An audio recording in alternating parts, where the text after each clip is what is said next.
ইসলামী বিশ্ববিদ্যালয়ের লেকের নামকরণ করা হবে জুলাই আন্দোলনের শহীদ মীর মুগ্ধের নামে।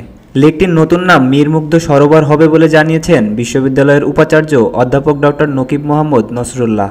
শনিবার বিশ্ববিদ্যালয়ে কর্মরত সাংবাদিকদের সঙ্গে এক সাক্ষাৎকারে একথা বলেন তিনি। এতদিন এই লেকটি মফিজ লেক নামেই বিশ্ববিদ্যালয় সংশ্লিষ্ট সকলের কাছে পরিচিত ছিল। উপাচার্য বলেন, ইসলামী বিশ্ববিদ্যালয়ের সৌন্দর্যের অন্যতম স্থান হলো লেক, যেটি বর্তমানে মফিজ লেক নামে পরিচিত।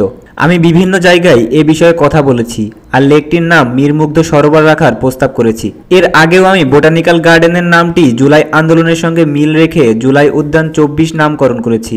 তিনি আরও বলেন, বৈষম্য বিরোধী ছাত্র আন্দোলনের সফলতার জন্য আমরা স্বাধীনভাবে কাজ করতে পারছি, আর এই আন্দোলনের স্পিরিটকে ধারণ করে আমরা আগামীতেও কাজ করতে চাই।